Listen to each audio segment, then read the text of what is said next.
He got added up for parking his tractor in the street, and he had to go to the court next day. And he stayed all day, 5 hours he waited. And when they come to his turn, the judge said, well, I think we've had enough time. We'll adjourn the court for the day. You'll have to come back tomorrow.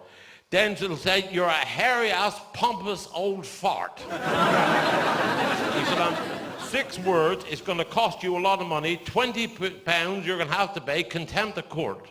So Denzel got looking in his pocket. He said, you don't have to pay now. Denzel said, no, I'm just seeing if I can afford 2 words more.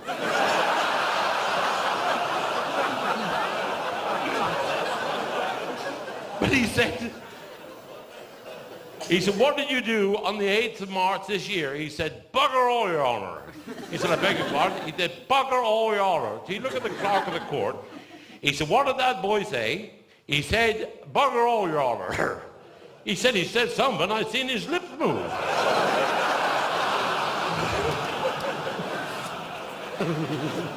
But we've had a very sad event, ladies and gentlemen. In Cornwall, our local traffic warden have died. Isn't that awful? The bastards. And they got in the funeral, and there's all the other traffic wardens there. We got the funeral, and he started banging the top of the coffin. He said, I'm not dead. They said, we can't do anything about it now. We've done the paperwork. But ladies and gentlemen, I said to the boys backstage, can you recommend me a nice hotel in Radstock? And they recommended me a beautiful 27-bedroom, semi-detached slum. It's a lovely place. And last night they had a standing buffet, most unusual. Well, it had to be really, because it was a Radstock hemorrhoid society. Well, I went in the restaurant, she's digging her asshole in the restaurant. Very, very unhygienic. I said, madam, have you an itchy arsehole? She said, only what's on the menu.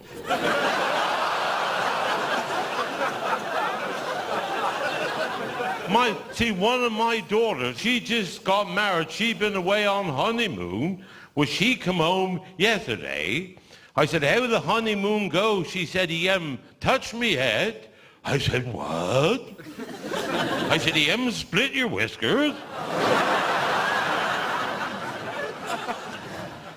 I seen him. I said, the daughter said, you haven't split her whiskers. Not yet. Well, he said, I've never done it. He said, I don't know what to do. I don't know how to start. I said, well, look, there's 2 dogs there. They're up to no good. You follow them dogs and you watch what they do, and tonight when you go to bed, you do what they do.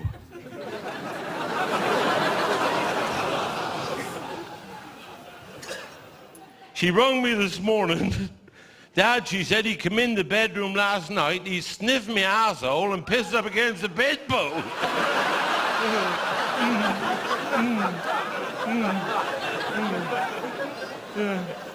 Then she said he dragged his ass across the carpet. And my bloody wife, that airy ass, fat and miserable looking lion pig-featured asshole cow. She's worse than you. Yeah. She come home from the doctor, Jethro. She said that the doctor, he stripped me off.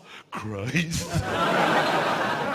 And she said, he asked, why have I got one lovely tit this side, and this side he hang away about 2'6", with a nipple hanging on the end. He just hang away.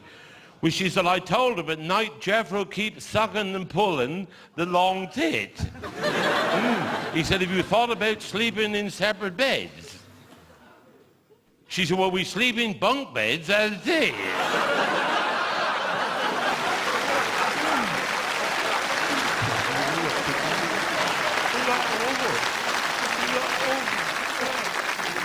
But the news is coming through that the Irish have in fact sent 2 rockets into Iraq. The first one, the stick broke. And the second one, the milk bottle fell over. But hey. Our local synagogue down in Cornwall, I've had a tax investigation. A bastard taxman. Is there any taxmen in? You wouldn't admit it anyway, you bastard. And he went in the synagogue, and in court now he said, I'm doing an investigation. We're not too happy with the financial affairs of this synagogue, and we think there's money going missing. Now he said, you've got all these candles here, and wax is falling off the candles. What happens to the wax that fall off? What a twat. They said, well, we collect all the bits of wax up, and we send them all back to the candle maker, and then once a year, he makes up a big candle, and we sell it for charity. Well, he said, okay, but I will be checking this out, and I should want to know who bought it and when. Twat. Now he said, I see a lot of men taking communion here, and there's a lot of breadcrumbs falling on the floor. What happens to the breadcrumbs? He said, well, we collect them all up, and the end of the year, we send them all back to the baker, and he bakes a big loaf, and we sell it for charity to the local old people. Now he said, there's also a lot of circumcisions going on.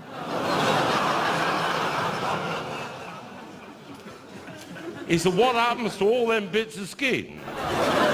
Well, he said, we save them all up, and one year we send them back, and then once a year they send a big prick like you down to see us.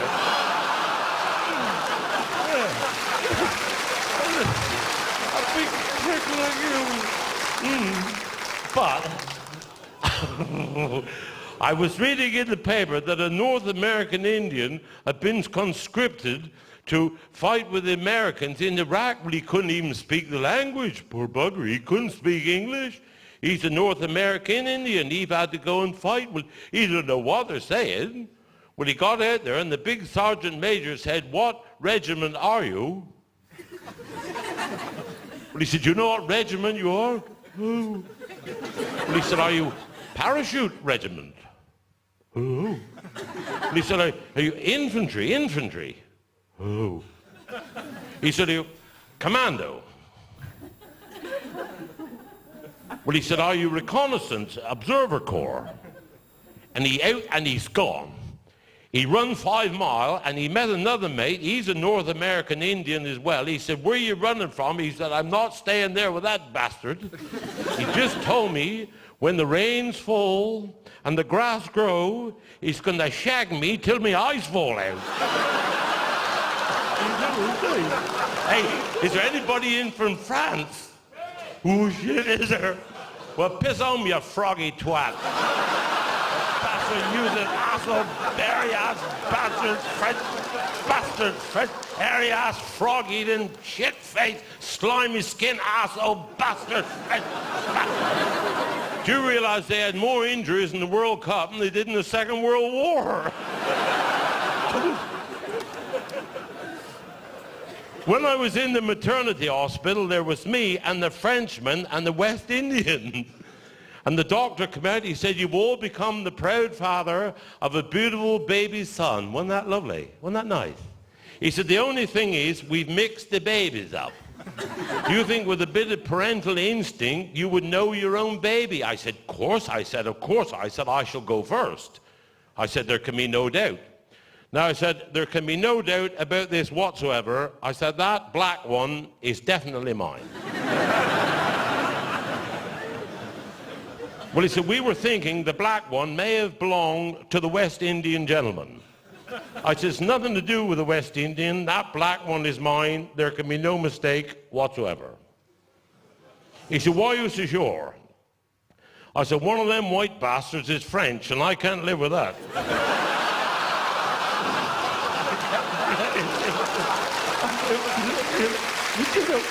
You know what it's like. You know what it's like when you get a night off and you get pissed. I'm a twat when I'm pissed.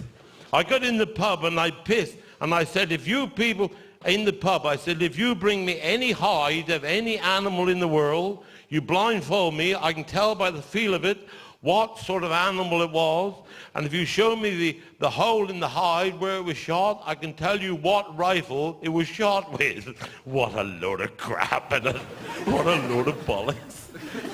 Well, They blindfolded me and they brought in this hide. I said, yes. I said, that's a leopard. I wouldn't know.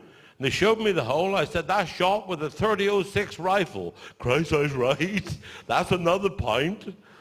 When they brought in another one, I said, well, that's a zebra. And I said, it's killed with a spear. He's right. I went on all night. I wasn't wrong for the bloody night. I went home pissed as a bloody mattress. Well, I woke up next morning with a black eye. And I said to my wife, I said, last night, I must have got in the fight. Somebody give me a black eye. She said, I done that. She said, you come home last night, you put your hand in me knickers, you said a skunk killed with a hatchet.